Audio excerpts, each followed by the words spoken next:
Dragolord de Gelo. Parte 11. Mais de 60.000 Quagoas capazes de lutar estavam em formação e esperando pelo inimigo. Quagoas fêmeas, que não estavam grávidas ou que haviam acabado de dar à luz, eram tão boas em lutar quanto os machos, e foi assim que conseguiram mobilizar esses números. Ainda assim, apesar de reunir uma força maior do que qualquer outra registrada na história, o rei dos clãs, Pr Yuru, não ficou nada feliz. Tudo estava demasiadamente estranho.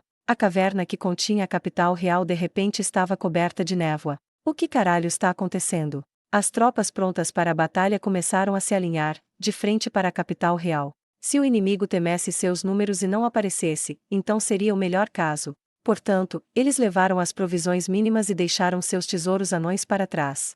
Se o inimigo não fosse estúpido, logo viriam que não adiantava lutar.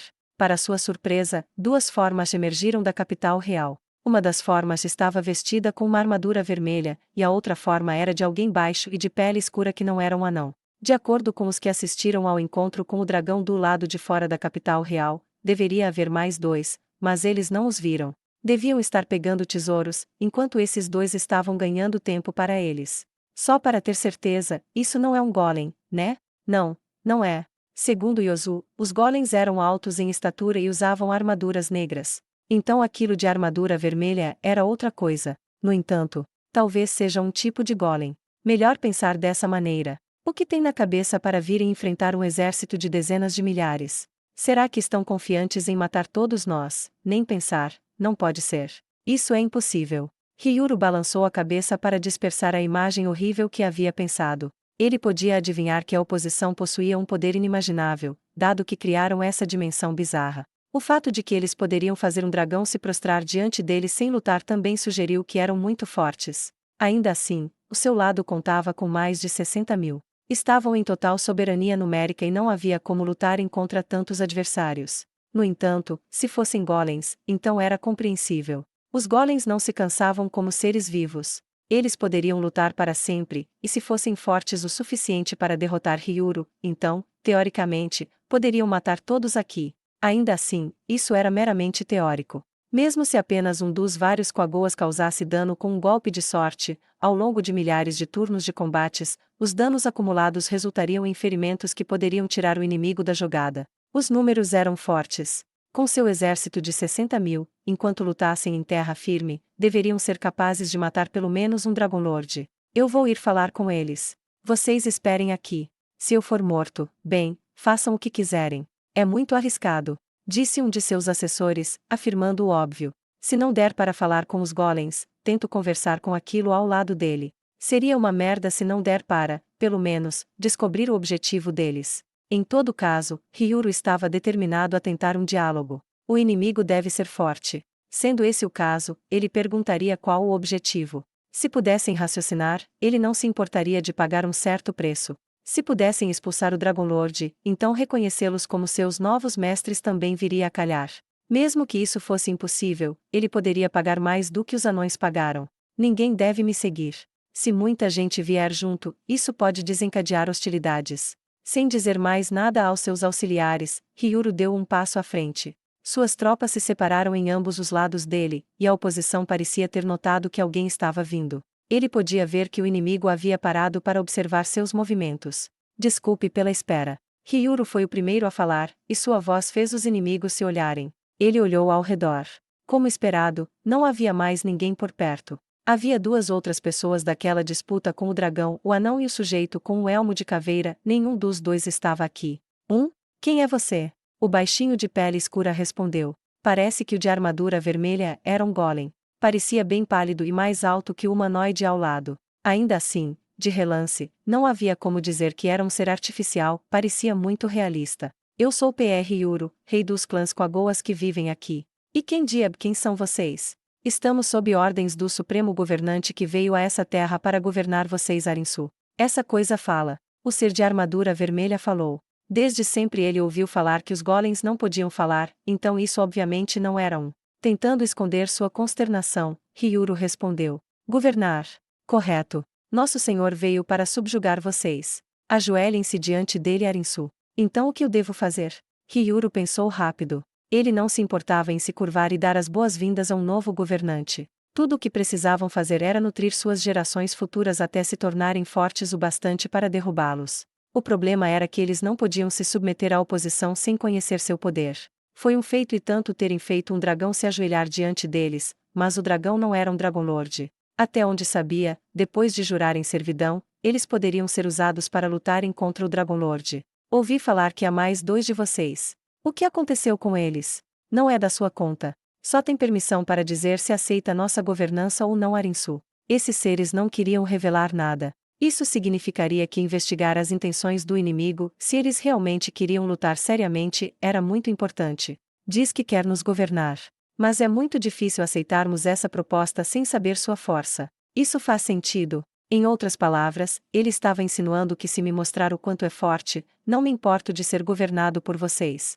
No entanto, os 2 seres simplesmente se entreolharam e deram de ombros. Mesmo Arinsu, nossas ordens dizem que, se não aceitarem nossa governança, devemos reduzir seus números até que sejam forçados a se ajoelharem.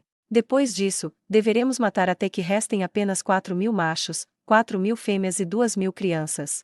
Você é capaz de diferenciar os mais valiosos, correto? Então, quando restarem apenas 10.000 de vocês, a gente vai levar pro nosso país, o Reino Feiticeiro, onde vocês serão colocados para trabalhar. O medo percorreu o rei dos clãs por um instante. Não foi por causa do conteúdo cruel da mensagem. Foi porque estes seres entregaram-na em um tom completamente desprovido de arrogância. Ele sentiu que esses 2 humanoides poderiam realmente fazer isso. Isso mesmo. Apenas esses 2 humanoides poderiam matar um exército de mais de 60.000. São um bando de malucos. Ou muito confiantes. Ou, essa atitude inacreditável deixou Ryuru sem saber o que fazer a seguir. Eles não podiam escutar tais ordens insanas sem sequer lutar. Talvez tivessem percebido a intenção hostil do seu lado, mas os 2 seres se entreolharam e em seus rostos brotaram sorrisos estranhos. Os anões eram cabeludos, então ele podia entendê-los ao observar os pelos. Já esses 2 seres não tinham pelo, exceto no topo de suas cabeças, então ele não conseguia ler suas expressões. Tal era o abismo entre 2 espécies diferentes. Espera. Ele não conseguiu terminar seu pedido para que esperassem. Então, começarei a reduzir seus números a um nível aceitável. E não ouse dar suas roupas para mais ninguém, Arinsu. Normalmente os Quagoas não usavam roupas. Afinal, estavam cobertos de pelos da cabeça aos pés. Entretanto, um rei precisava mostrar sua autoridade e, portanto, precisava de algo para diferenciar-se facilmente dos outros. Foi por isso que ele usava roupas e uma coroa feita por anões, com o brasão do rei dos clãs. Ao mesmo tempo, ele poderia deixar os outros usá-los para servir como um dublê a fim de enganar os inimigos de outras raças. Essas coisas tinham visto através desse plano e assim tentado cortá-lo no meio do caminho. Tirar a liderança inimiga para enfraquecer o exército inimigo era a condição de vitória mais óbvia. Ainda assim, por que não o fizeram? Não, não é isso. Há outro motivo. Será que deve ser isso? Essas coisas não estão tentando me matar, mas sim estão tentando não me matar por acidente. As diferenças entre as espécies eram muito profundas. No entanto, enquanto ele usasse suas roupas, estes seres poderiam dizer quem era o rei dos clãs e, assim, poupariam-no. Esse foi o significado daquela declaração arrogante. Então, não é hora de você voltar. Vamos começar assim que o seu lado avançar. Eu ficaria feliz se escolhesse aqueles que deseja que sobrevivam antes disso, Arinsu. Se apresse aí, vai. Os seres acenaram para ele, indicando que deveria retornar. Em outras palavras, as negociações estavam encerradas. Isso foi muito diferente de suas expectativas. Eu disse que estava disposto a dobrar o joelho, porque não podem fazer uma concessãozinha. Se nem mesmo estão dispostos a considerar, quer dizer que esses seres veem nossas vidas como algo sem valor. Diante dessa arrogância, o rei dos clãs lutou para reprimir o terror transbordando em seu coração. Mesmo assim, eles não podem reduzir nossos números de 60.000 para 10.000. Sim, deve ser isso. Devem ter ficado malucos depois de ver nossas tropas. Em circunstâncias normais, esse tipo de pensamento estaria correto. Mesmo os dragões não conseguiram reduzir seus números em quantidades tão grandes. Naquele momento, o rei dos clãs percebeu algo. Será que pretendem montar uma ofensiva aérea para atacar e logo em seguida fugir? Se eles lutassem como dragões, então as coisas seriam muito complicadas. Implantar soldados em uma área aberta como esta seria prejudicial. Assim sendo, ele deveria trazer suas forças para o bairro residencial. Entretanto, isso seria muito perigoso. Se o inimigo pudesse destruir edifícios, causaria grandes danos às suas casas. No final, esse era o único lugar onde eles poderiam lutar. Depois de retornar às suas tropas, o rei dos clãs reuniu seus assessores. Aquilo era um golem, o que aconteceu? O senhor parece muito desconfortável. Sua expressão deve ter assustado os outros dois. O rei dos clãs deu uma leve bofetada no rosto e deu suas ordens. Ah, não importa, junte os Quagoas azuis e rubros. Eles serão guarda-costas pessoais. Não apenas eles. Reúna os melhores indivíduos de cada clã.